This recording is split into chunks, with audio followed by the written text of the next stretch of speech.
কেমন আছো বন্ধুরা? সবাই আশা করি ভালো আছো। আজকে বলবো এই গাছটার কথা। এই গাছটা কেউ আমাকে দেয়নি বা আমি কিনেও আনিনি, এর জন্ম যেন কোথা থেকে আমি জানি না। একটা জবা গাছে দেখি হঠাৎ করেই এইরকম মাথা চারা দিয়ে বেরিয়েছে, দেখে বড়ই ভালো লাগলো জানো। আমি তখন কি করলাম, একটা আলাদা টবে, যে টবটা রং করেছি আমি নিজেই, হয়তো তোমরা দেখেছো আমার পুরনো ভিডিওতে। আমি কি করলাম, রবিবারের সকালে তাকে আমি ওরকম সুন্দর করে একটা টবে বসিয়ে দিলাম। এবার দেখি একটু কুড়িও চলে এসেছে। এই ধরো 1 সপ্তাহ আগে লাগিয়েছি, এত সুন্দর কুড়ি চলে আসবে এবং দুদিনের মধ্যেই ফুল ফুটে যাবে আমি কোনোদিনও ভাবিনি জানো। এই নিজে নিজে হয়ে গেছে গাছটা, আর আমার কি ভালো লাগছে। কি রঙের যে হয়েছে তোমাদেরকে পরদিনকে দেখাবো ফুটলে। অপূর্ব একটা সুন্দর কালার জানো, দেখলেও ভালো লাগছে। গোলাপিও না, বেগুনিও না, কি সুন্দর একটা কালার। আর রবিবার মানেই হচ্ছে একটু ভালো মন্দ বাঙালির বাড়িতে খাওয়া, কিছুই না, একটু চিকেন করছিলাম, যেরকম চিকেন সাধারণত হয় ওই রকমই কষা চিকেন। আর চিকেন বলো, মাটন বলো, আলু ছাড়া কিন্তু একদমই অসম্পূর্ণ।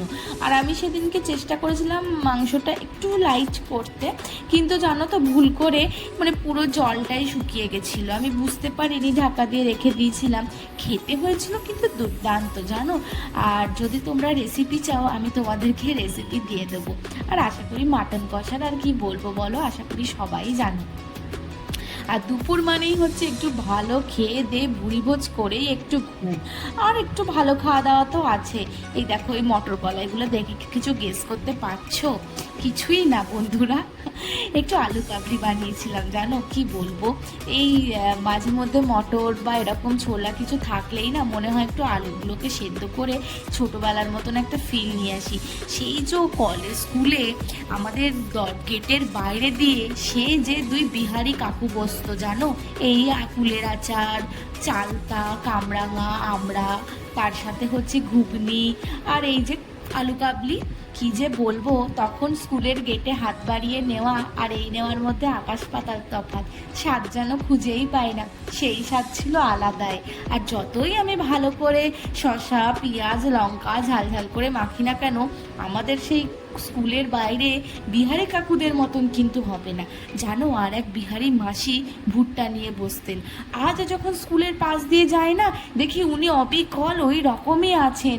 ওনার কাছ থেকে যে তখন কত ভুট্টা কিনেছি, তখন ভুট্টার দাম নিত 3 টাকা আর বড়টা নিত 5 টাকা। আমি মনে করি যে ওনারা আজীবন সত্যি এখনও আছেন, শুধু আমাদের লাইফগুলোই কতখানি বদলে গেছে।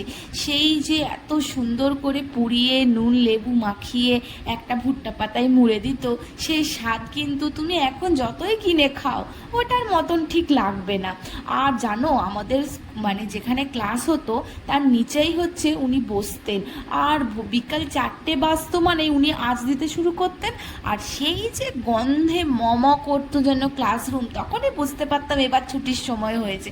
তার কারণ তখন আমাদের স্কুলে এরকম ঘড়ি এলাও ছিল না, তাই জন্য আমরা না ওই যে ভুট্টার আঁচ দিচ্ছে এটা দেখেই আমরা বুঝতে পারতাম, এটা ভেবেই মানে ভালো লাগতো যে আর হয়তো আধ ঘন্টা কি 1 ঘন্টা পর স্কুল ছুটি। তারপর একটা ঘুষ সহকারে একটা ছোট্ট ভুট্টা কি 1 টাকার কুলের আচার কি 2 টাকার আলু কাবলি নিয়ে বাড়ি ফিরবো।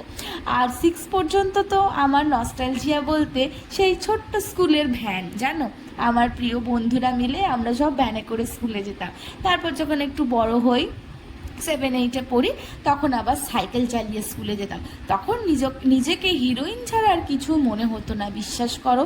তো তোমাদের এরকম কার কার মনে হয়েছে জীবনে এরকম এক ধাপ এক ধাপ করে এগিয়ে গেছি, কিন্তু ওই পুরনো জিনিসগুলো কিছুতেই স্মৃতি থেকে বেরোয় না। দেখবে যতই ভালো করে আলু কাবলি মাখি, চানাচুর দিই, চাট মশলা দিই, সেই যে আমার ওই বিহারি কাকুর হাতের অপূর্ব একটা সুন্দর স্বাদ, সেটা কিন্তু হবে না, তাই না বলো?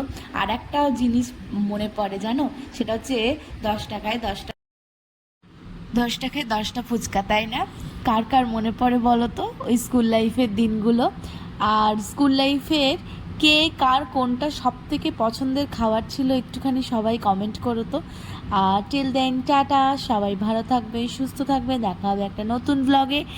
আর প্লিজ চ্যানেলটা সাবস্ক্রাইব করে দিও। বাই।